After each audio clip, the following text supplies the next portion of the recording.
Sahana bhavatu sahana bhunaktu sahaviryam karavahai tejasvinavaditamastu ma vivishavahai.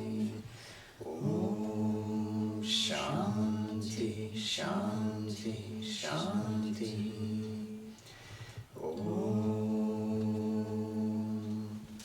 Purnamada Purnamidam Purnat Purnamudachyate Purnasya Purnamadaya Purnamevavashishyate. Om Shanti Shanti Shanti.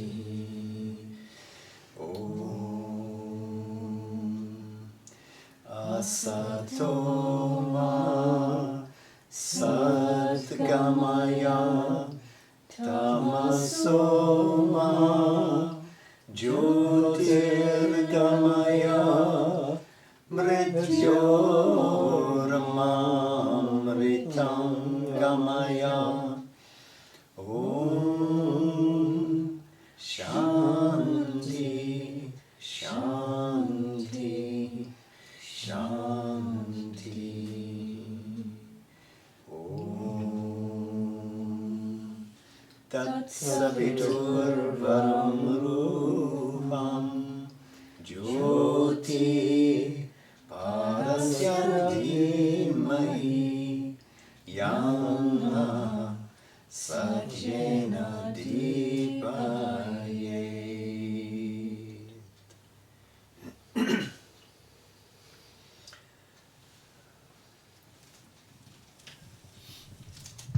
So the Vedic tradition that we've been exploring the last couple of weeks is, we think, several thousand years old. In fact, it goes beyond our capacity to establish sure dates on archaeological, linguistic grounds. So even when we turn to astronomy, we know that the references in it to bodies seen in the sky could not have been recorded earlier than several thousand years ago. It disappears into the past as we look for it. What we know of the Vedic culture is that central to its functioning was the all-important sacrifice, the yajna. The yajna allowed the human to establish a communion with the divine, to enter into communication with beings who not only dwelt above, but also dwelt within. The purpose of the sacrifice was to invite the Godheads to come down into earth and manifest themselves in the consciousness, in the mind, in the emotions, in the life energies, in the actual physical lives of the Vedic sacrificers. So, that which would summon the gods was the sacrifice, and it consisted of a ritual, but behind the ritual was the rik, the inspired word, the mantra, Brahman, and the enunciation of these great words carved out of the hearts of the seers, the rishis, gave force to the ritual and brought the gods down into a psychological impact with the one who gave. There was an inner dimension to this ritual. It was not simply the offering of butter or grain or fruit into the fire. These were symbolisms that spoke to the inner desserts of our works, which were poured psychologically on the fire. So it is a soul movement to go up with the sacrificial flame and the smoke, to live in those realms superconscious to us.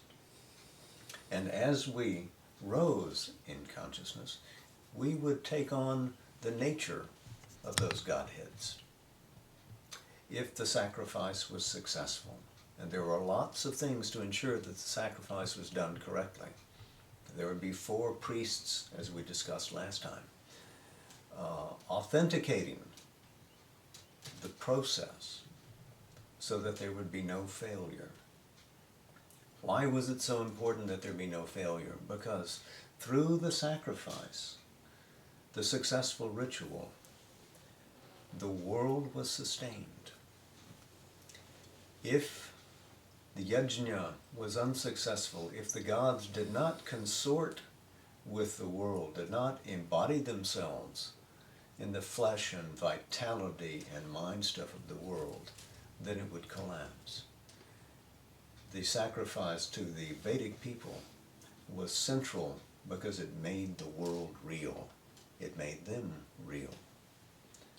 And even if they failed to live in communion with the gods, at least if they performed the sacrifice sincerely and routinized their lives around it. Then, afterwards, when they left this earth, they would live in heavens and attain an immortal state along with their fathers, the manis. The difficulty with a mystical tradition like this is that to sustain it means that one has to be able to communicate, to transmit the inner experience from generation to generation, from teacher to student, from father to son. And in fact, the various Vedas belonged to different families, different gotras, and were passed down, but began to lose their inner meaning. What remained was the ritualistic sense of what the hymns were speaking to. So, to offer commentary, to try to elucidate what was that wisdom of the Rig Veda that was slipping away, the Brahmanas came into being. And after the Brahmanas, which detailed the ritual, came the Aranyakas, the forest treatises. And at the end of the forest treatises were appended the Upanishads. Another name for the Upanishads was that which came at the end of the Veda, Vedanta. The Upanishads are also part of a lineage. So, for instance, the Yajurveda, that which deals with the ritual, has a Shatapatha Brahmana attached to it, and then a Brihadaranyaka, and then a Brihadaranyaka Upanishad. Let's translate that. The Brihadaranyaka means the great forest treatise. But wait! We've been talking about a Vedic civilization that began in the Kuru Panchala regions of North and Northwest India, and then moved gradually eastwards and southwards, eastwards into the Gangetic plain, towards Videha, etc., and then southwards. So if this was a civilization based on urban centers growing and drawing people to them, and some of the agronomist features beginning to fade in favor of urban life, then why are the Upanishadic sages outside? There seems always to be a call in humanity for significance. Our lives must be significant. And certain seekers, even in the time of the Vedas, were recognized and honored, but stood a little apart from the normal society. In the Rig Veda, we read about the Keshin, who has long hair and is wearing only the wind. In other words, he's a naked sage. But he's able to ride the wind. He's able to harness the powers of the life force and use them to follow the gods in their courses through the heavens. So an enormous power, something that we would say belongs to the Siddhas in later traditions, belonged to these Keshins, these munis, these sages, these naked ones. So always there was this background of the word that's been made powerful, which sustains life and yet can stand outside of the normalities of life if it must to maintain its integrity. to deepen its experience of that which it really seeks. Because the outer sacrifice, where we conduct a ritual and do something, is meant to be an analog to the inner movement. If we don't feel it, if we don't think it, while we simply do it, then the outer ritual loses meaning. Therefore, it becomes possible for us instead to conduct the ritual inwardly, that it should be a psychological offering that we make to the divine powers. And that we find articulated more and more,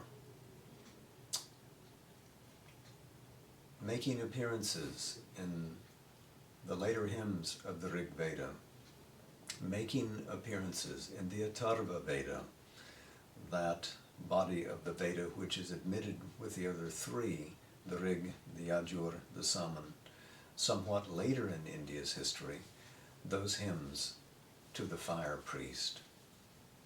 And again, fire is central to the sacrifice. The fire is always symbolic of the soul.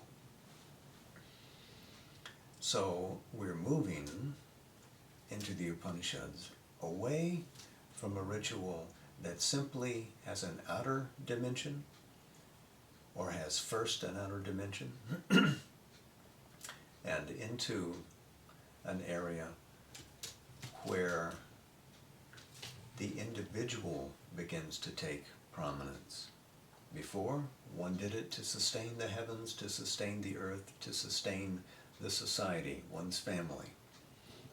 Now we see individuals going out looking for the companionship of these sages who live in the forests. And by the way, when we say Aranyaka, when we say forest, it's not literally timber that they're going in the midst of. They're not going into the middle of the redwoods. The term means that which is wilderness, which has not been subjected to agriculture, which has not been subjected to urban development. So these sages are living outside the towns, and there they receive the students who come and sit with them. Upanishad means to sit near, to place next to you. So it could be a teaching that you go to be near so that your adjacency draws its inner meaning into you. It could be one who has realized a goal, and because of that has the power to authenticate the same experience in you if he finds you ready for it. The Upanishads are numerous. They like to count 108. We know that there are 13 that are very important. We're going to try to look at 2 tonight, and we can't do anything that does justice to either one of them. The Brihadaranyaka is a gigantic Upanishad. It deserves a month of study. The Isha Upanishad became the basis of Sri Aurobindo's Life Divine. It deserves a year of study, even though it only has 18 verses in it. But we're cheeky enough to think that we can cover it in just this one evening. No, we don't think we can, but we'll touch it, we'll taste what's in there. There's so much in the Brihadaranyaka. This is where we meet Yajnavalkya, the great sage who, as Sri Aurobindo described, and I'll just summarize here, who could seize all the things of the world with both hands and draw them to him selflessly, without desire, and then drop it all and walk away. He is from this Gangetic plain, as a matter of fact, and his king, who calls him to his court, King Janaka, sends emissaries to the Kurus and Panchalas to ask them to send their sages to argue with Yajnavalkya at his court. And so those great Brahminical pundits come down and do contest with this man who has no desire for anything and yet accepts every reward offered to him and then turns it away. I wish we had time to go into many of the stories about Yajnavalkya, but maybe we'll have an occasion when we can come back and spend a little more time and tell just Upanishadic stories rather than try to cover so much in one evening. I took a few of the sutras from this Upanishad. The one you've already chanted tonight, Asatoma Satgamaya. That comes early on in Brihadaranyaka, after the horse sacrifice is described, which opens it. And it says, from non-being to true being, darkness to light, death to immortality. It's recorded in this Upanishad as if everybody knows this by heart, so it must have been a well-known phrase by the time the Upanishad began to gather it. By the way, things appear in these Upanishads which are shared, so we know that the form that we have of any of these collections is not the original form. Much of the material here in the Brihadaranyaka also appears in the Chandogya. Some of what's in this Upanishad appears later in the Isha Upanishad, which, by the way, is the only Upanishad which is an actual part of a Veda, also the Yajurveda, the Shukla Yajurveda, the white. So there must have been a floating tradition, and the words that we have are meant to suggest and convey, not absolutely define, what it was that these great Upanishadic sages were able to tell, how they taught, what they did. The Upanishads themselves are a kind of notebook, one that has been kept verbally, because this is how everything was preserved in India. People were taught, instructed how to say it so that you could never forget it. You could never forget the Rig Veda, you could never forget the Upanishads, you could never forget the Mahabharata. You learned it in a way that it became part of your very substance. Because what these Upanishads convey to us is Shruti. This we have heard.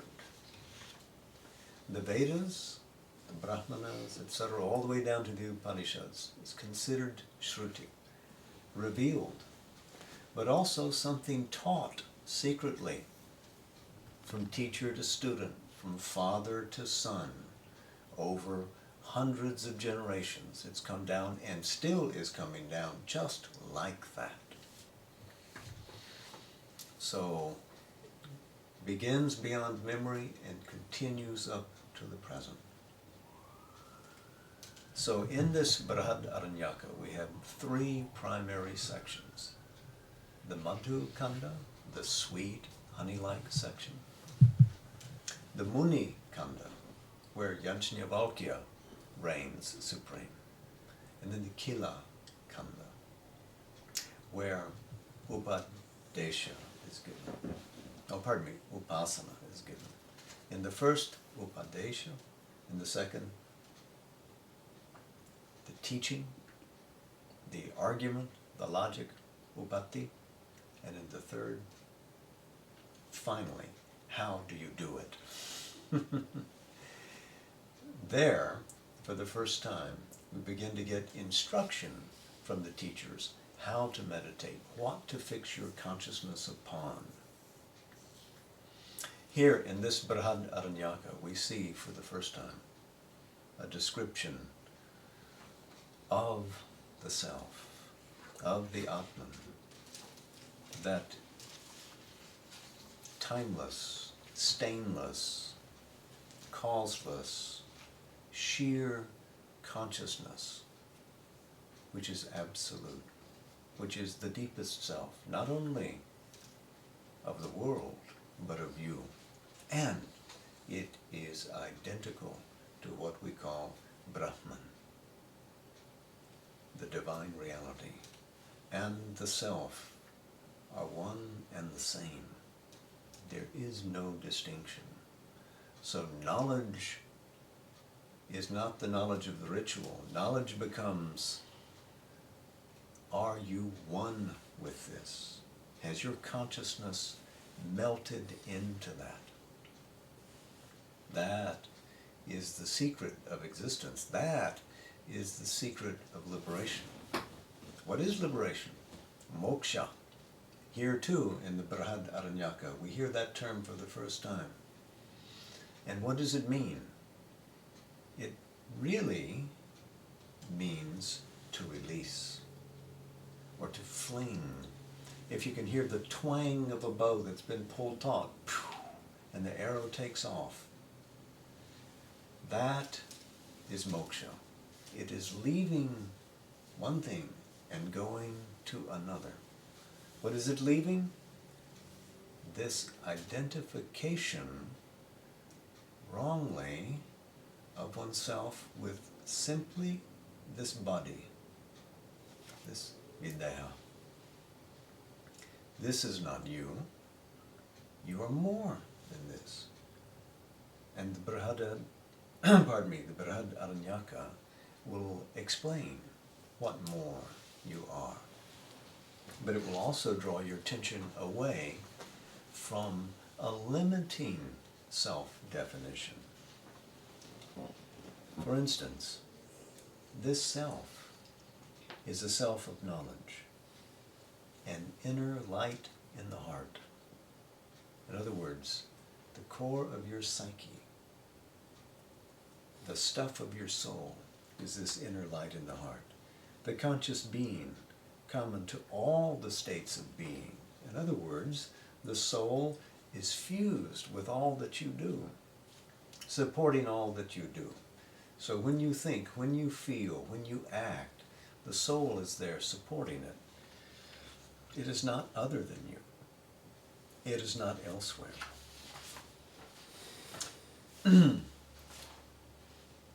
And it moves in both worlds, the inner world and the outer world. He becomes a dream self and passes beyond this world and its forms of death. There are two planes of this conscious being, this and the other worlds. A third state is their place of joining, the state of dream. So in other words, there's a conceptive realm between the Supreme Self and the tactile self that you see and feel here. And this is what causes the bridge to be made so that the Supreme Self, in a sense, can manifest in this. The dream is not a bad dream, it's not a nightmare, it's what would later be the conceptive womb of all being. When he stands in this place of their joining, he sees both planes of his existence, this world and the other world.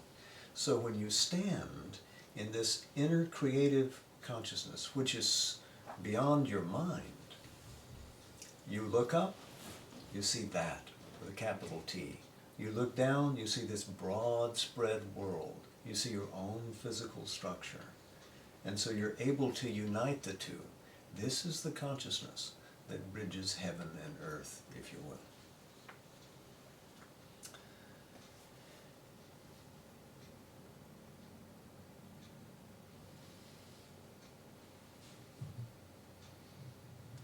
Immortal, let's go to the bottom of this. Immortal, he goes where he wills. the golden Purusha, the solitary swan. They say, the country of waking only is his, for the things which he sees when awake, these only he sees when asleep. But there, he is his own self-light. There, but descended here. We'll hear reverberations of this momentarily when we get to the Isha Upanishad. So if we're that, and we have to ascend in consciousness to grasp it, to become it, to realize that's what we really are, then why would we accept a lesser version of selfhood? So the Upanishad goes on. Where there is duality, there other sees other hears, touches, thinks of, knows other. But when one sees all as the self, by what shall one know it? It is by the self that one knows all this that is. All betrays him who sees all elsewhere than in the self. For all this that is the Brahman. All beings and all this that is are this self. He who has the knowledge, I am Brahman, becomes all this that is. But whoever worships another divinity than the one self and thinks, other is he, and I am other, he knows not. This has a corollary, which is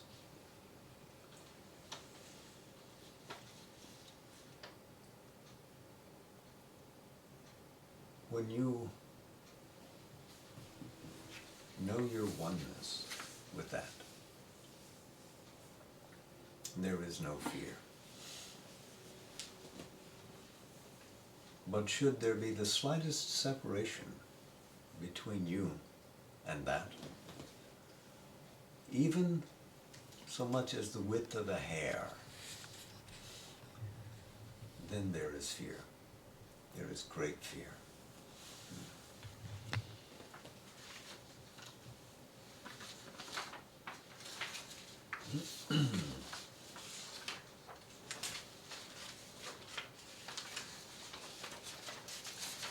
The last verse that we'll take from this is in the 4th section. Long and narrow is the ancient path. I have touched it. I have found it. The path by which the wise, knowers of the eternal, attaining to salvation, depart hence to the high world of paradise.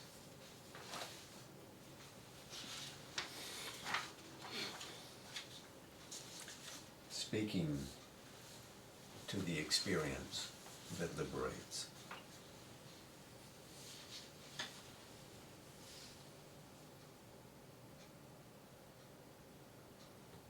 Yajnavalkya, in assessing the world,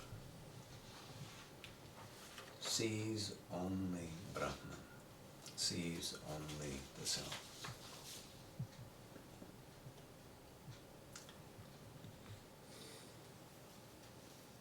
He has 2 wives.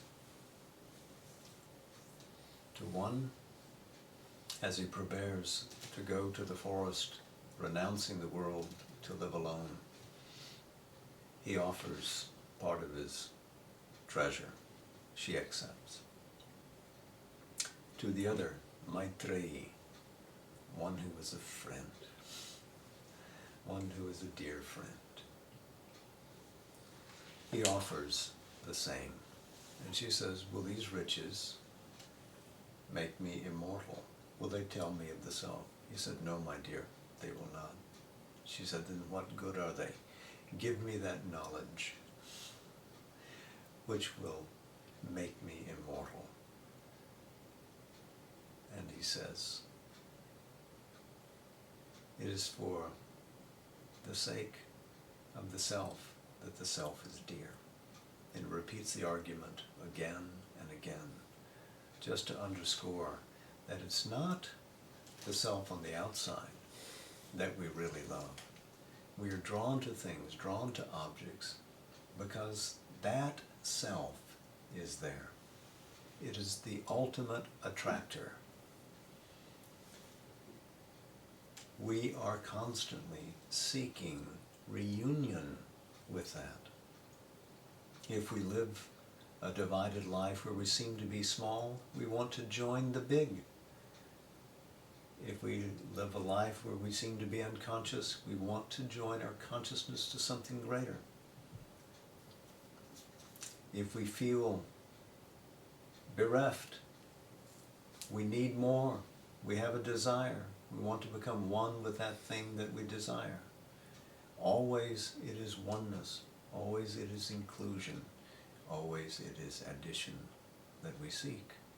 And that thing that we seek, says Yajnavalkya, is really the self. Until you find that, you cannot be happy. You cannot be fully conscious.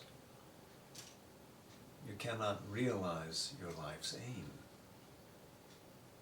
Because our aim anymore can't be simply the conducting of the ritual. It has to be an inner movement that leads the soul to deep identity with that which really is. That which is a transcendent reality, is a universal reality, and is an individual reality. It isn't that you don't exist, but you don't exist outside the context of the universe, and the universe can never exist except that it floats in the oceanic being of Brahman. So while the Upanishadic sages live outside the towns, they are not rejecting life, but they are looking for a life that is in harmony with their spirit, and which permits them time and space to look within. After somebody has cultivated this communion, they may go back to the city. They may live a rich life, inhabiting fine homes. It isn't that only the ascetic has the keys to the gates of truth, but if you don't get that realization, you have nothing in your hand, because the key itself will dissolve. You are depending on what is transient in nature to give you happiness. It cannot. It is only that which is eternal that can.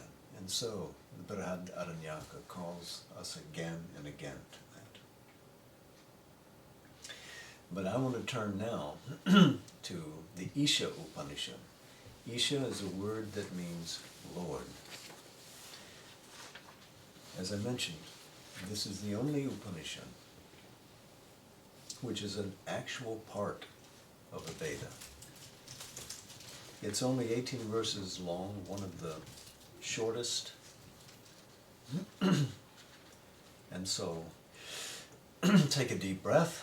We're going to read through the whole thing, all 18 verses. In English. Well, Ishavasyam idam sarvam yat kincha jagatyam jagat tena tyaktena bhunjita ma gridha kasya siddhanam. So we'll start with a little Sanskrit. It says, all this is for the habitation of the Lord. whatsoever is individual universal movement in the universal motion, by that renounced you should enjoy. Lust not after any man's possession. So, Isha vasyam idam sarvam. The universe is not unreal, it exists, and the divine dwells in it. And the divine is not a blank nescience or a blank omniscience. It is conscious. It is a conscious being. It is described as the Lord, which means it is a personal Godhead which has taken universal form. And then there is a universe moving within the universe. Each one of us is a separate universe, moving inside of a larger universe. In other words, what is in the larger world is also in you. If there is a cosmic soul, and a cosmic body, and a cosmic life energy, and a cosmic mind, so too there is a personal soul, a personal body, a personal life energy, a personal mind. And they are coincident with each other. All of the universe sustained by this Lord, who yet apparently transcends it.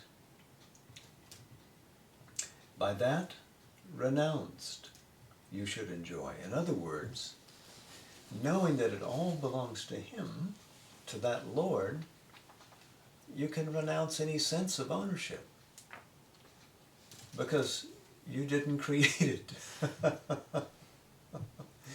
Whatever you do, the destination is always that. Wherever you go, you're always in that. So once you know that, you can enjoy freely, without attachment. Your work is really the divine's work through you. The fruit of your work never belonged to you, never could belong to you, but you're free to enjoy so long as you understand your identity with the Lord. And so, there's no sense in desiring something that doesn't belong to you. All belongs to that. To the Lord, to Isha. Goes on to the second verse. Doing works in this world, one should wish to live 100 years. What could be more apparent than that this Upanishad says yes to life, than that you should live a full 100 years? 100 winters you should see, as the Veda says, reveling in the rapture. Thus it is, and not otherwise in this, action cleaves not to a man. If you know this, then what you do does not create a body of karma that you have to deal with. If you can act without desire, there is no karma for you to claim, because that ego you does not exist. Instead, it is the divine acting through you, and all the karma belongs to that. You're not having to exhaust good karma or bad karma to be able to get to that state of liberation, that moksha that we talked about earlier. Because you're already in that state of liberation. You already know your oneness with the divine. And you can live happily and freely your God-allotted span of life, adoring the celestials. It goes to the third verse next. Sunless are those worlds, and enveloped in blind gloom, whereto all they in their passing hence resort, who are slayers of their souls. In other words, we hear a little bit of this teaching, and we don't act upon it, we don't come to realize ourselves, then in a sense we are slaying our souls. We are condemning ourselves to a life and existence of darkness. The worlds we inhabit are sunless because we aren't awakened to this. This is the Great Awakening. There is only that. Above us, below us, around us, inside us. There is only that. And now the Upanishad gives this wonderful description. One unmoving that is swifter than mind. That the gods reach not, for it progresses ever in front. The gods are chasing this reality. But that reality is already there where they're going. So it's faster than them, even though it doesn't move, because it's the only thing that exists. That standing passes beyond others as they run. And that, Matarishvan, the master of life, establishes the waters. And the waters are the waters of creation, the 7 rivers that come from the 7 rishis. Form their water, and that's the universe. The 3 worlds above, which later we'll call Satchit Ananda in the Vedantic tradition. The link world, the Mahas, the vast world, Sri Aurobindo calls the supermind. And then the lower 3, mind, manas, life, prana, matter, anam. These 7 worlds are formed by that. And the gods that we worship and sacrifice to are only functionaries, serving a cosmic purpose, but not themselves that. They are bright faces, they are devas. They are bright, but they are not that. That is the sun itself. That moves, becomes this universe. That moves not, it remains apart from this universe. This is the panentheism that philosophers describe this philosophy as being. The divine is not simply the universe, it is the universe, but also something that exceeds it by transcending it. Something that remains timeless even though it enters into time. Something that remains spaceless even though it creates and forms space. That is far, and the same is near. That is within all this, and that also is outside all this. Now to the 6th verse. But he who sees everywhere the self in all existences, and all existences in the self, shrinks not thereafter from anything.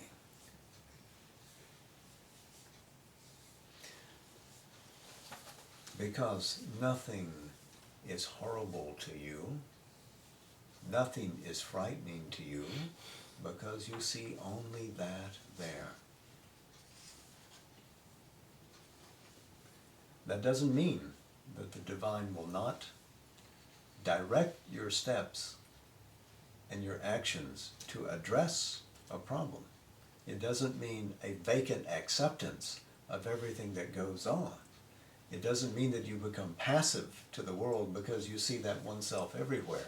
It means that you can act divinely in the world, and to that we will turn when we reach the Bhagavad Gita, which is the great code of conduct. How do you live in a state of union with the divine and continue to act in the world? The Upanishad here, the Isha, is trying to tell us that this is possible. This is a pregnant reality. This you can deliver into your life.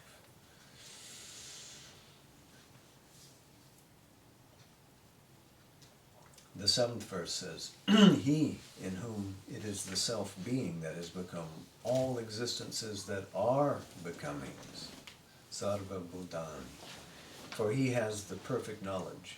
How shall he be deluded? Whence shall he have grief, who sees everywhere oneness? The same thing. If I can permit an interjection here. The mother of the Sri Aurobindo ashram once asked that a book on oneness be brought out. That somebody should go and find all the quotations in the world about oneness and bring it into book form and present it to the world. I'm happy to say that a friend who's been working on that for 30 years, our old bandmate, if I may say, Ron Jorgensen, is drawing towards completion on that work. The One Book is, I think, what it'll be called. We'll make sure you have access to it when it reaches publication. Back to the Isha Upanishad. Verse 8. It is he that has gone abroad, that which is bright, bodiless, without scar of imperfection, without sinews, pure, unpierced by evil, the seer, the thinker, the one who becomes everywhere. The self-existent has ordered objects perfectly according to their nature from years sempiternal.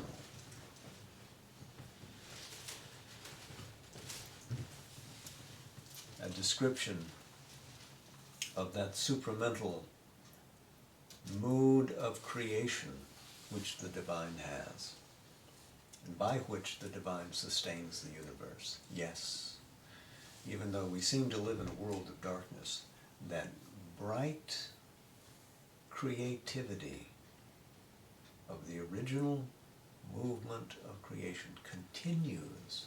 It is never ceasing. Because it is never ceasing, it is accessible to us, and we can draw it down here. Now, here are some quizzical things that the Upanishad says. Into a blind darkness they enter, who follow after the ignorance. They, as if into a greater darkness, who devote themselves to the knowledge alone. The blind darkness of the ignorance is if we shut our eyes to the presence of the divine and live only in the material world, this triple world of ignorance. Then we enter into a darkness. But it's a greater darkness if we only choose the essential aspect of the divine. Remember, that is knowledge. To know the divine as the supreme, that is knowledge. But if we choose that and then flush the world out of our consciousness, we have entered a greater darkness. In other words, it does not accept the ascetic rejection of life.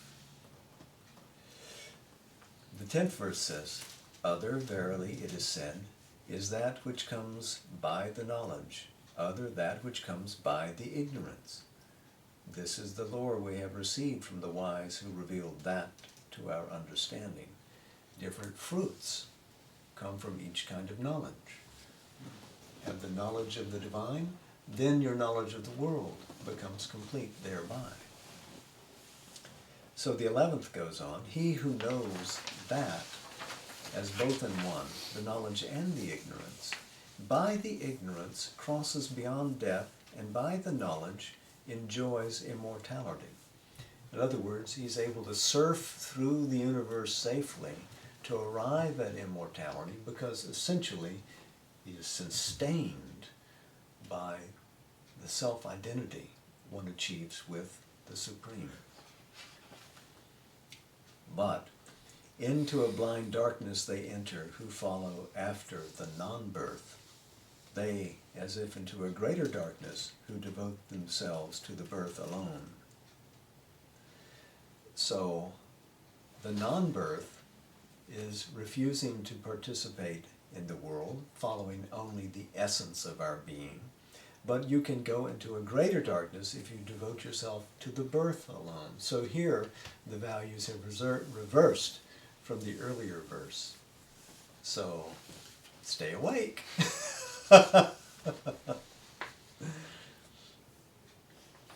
Other, verily it is said, is that which comes by the birth. Other, that which comes by the non-birth. This is the lore we have received from the wise who revealed that to our understanding.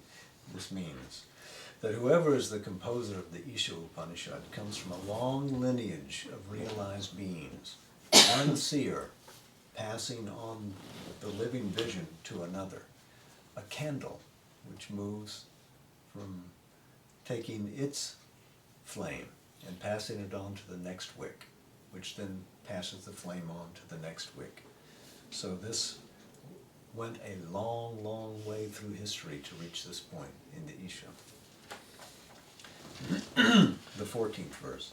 He who knows that, as both in one, the birth and the dissolution of birth, by the dissolution crosses beyond death, and by the birth enjoys immortality.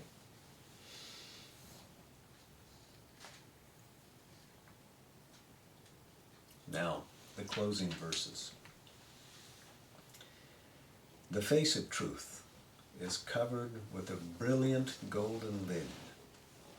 That remove, O fosterer, for the law of the truth, for sight.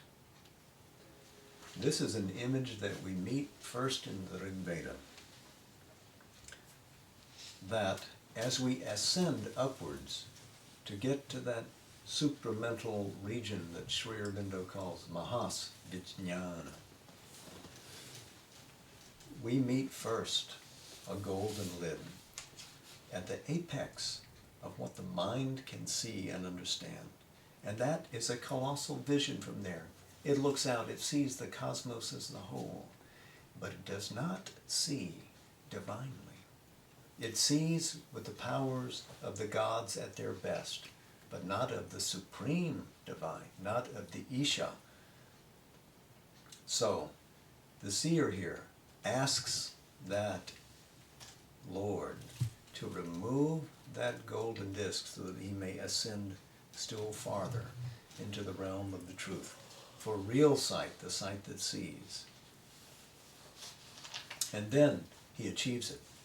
Having evoked that, the reality comes rushing to him from all sides. Look in the 16th verse. O fosterer, O soul seer, Ekarshi, the one seer, Rishi, the one Rishi, O ordainer, Yama, illumining sun, Surya, O power of the father of creatures, Prajapati, marshal your rays, draw together your light, all that was disparate, all that was distributed, bring it back into a state of oneness, into a masked consciousness.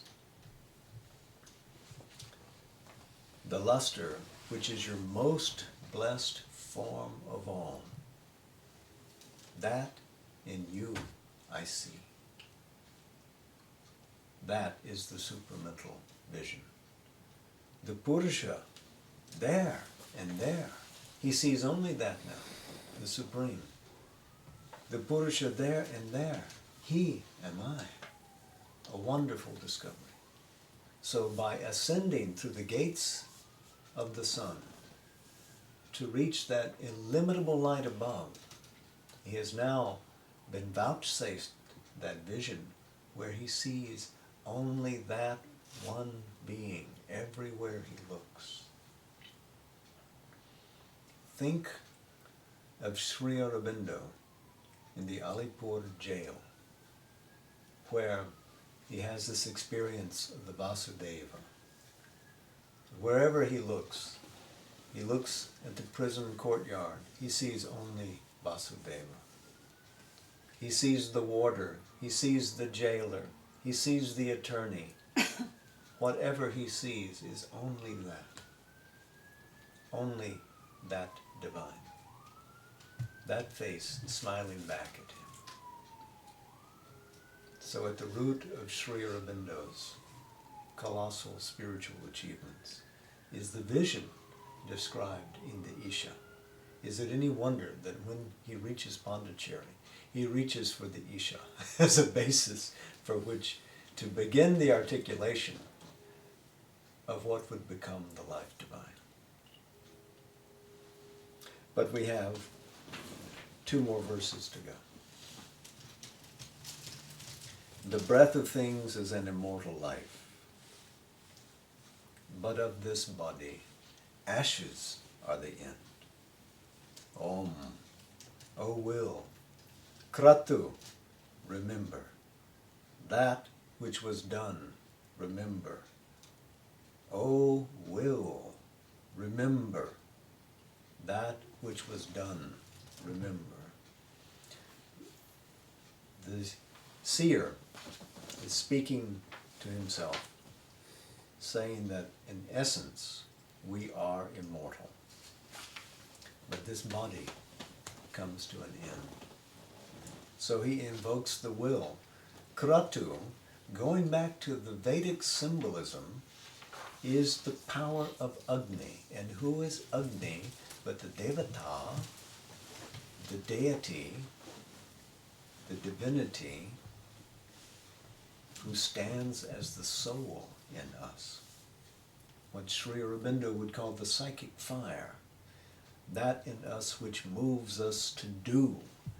That is the absolute push for progress that the soul power in us wants. That is Kratu. And so he says it, O will, remember. And then he says it again, the whole shloka again, to stress that the consciousness must become one with this, so that he is able to transport himself beyond death.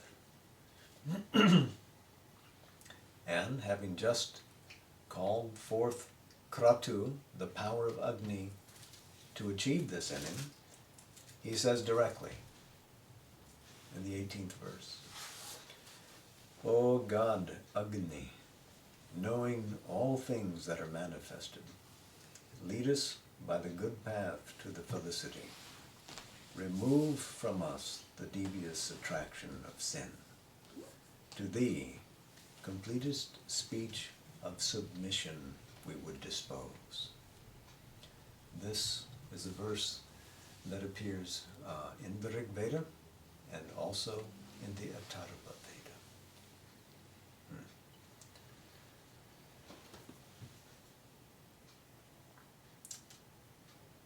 Knowing all things that are manifested, Jata Vedas, knower of all things born.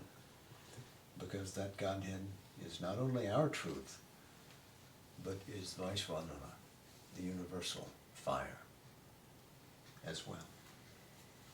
And that fire which is universal and which burns in us comes from that solar world, from that supramental region that Sri Aurobindo has just translated for us here into English. So, I know I've kept you a long time. And even so, even though we've spent an hour talking about the Brihadaranyaka and the Isha, we've only just touched it. You see, I've committed a crime tonight. So, do you have any questions? Any comments? Question about immortality, which occurs time and again here. That's not, immortality is not the continuation of life system in this body, as in some traditions it is. It is something else. Is it deathlessness? Is it perfection? By immortality, what is meant by immortality? Yes, in the Vedic hymnody, you might say, immortality is described as a condition where one lives with one's ancestors in the heavens where the gods are. You become part of a community, all sitting at a common table. You eat together, you drink together, you laugh together. All of that is regarded as the state of immortality in the original Vedic scheme of things.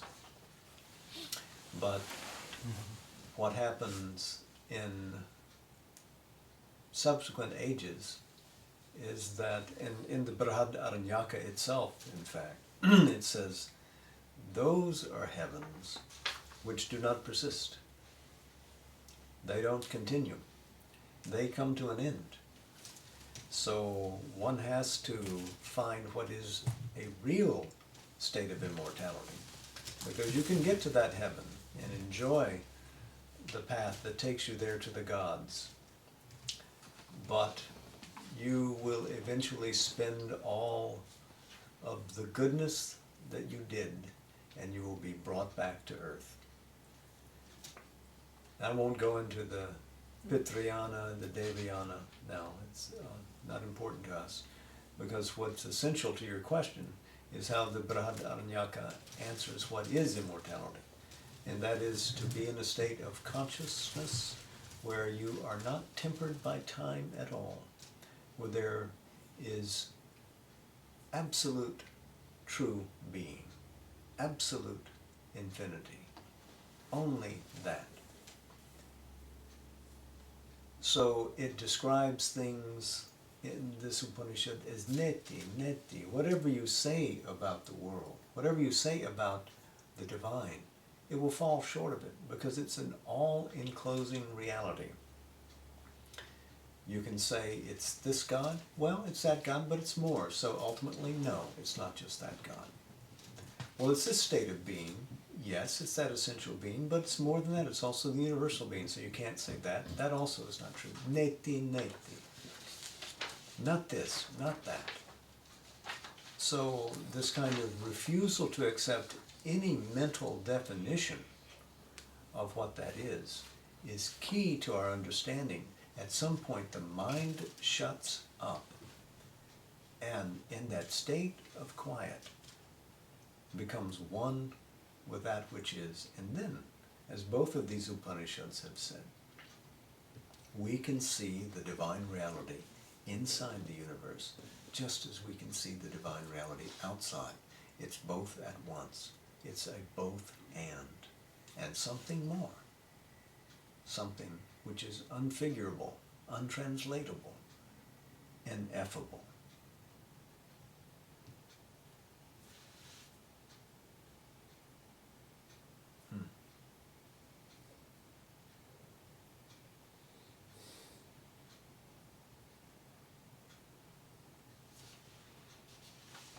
This dream state that is mentioned between this and that, what does Sri Aurobindo call that space?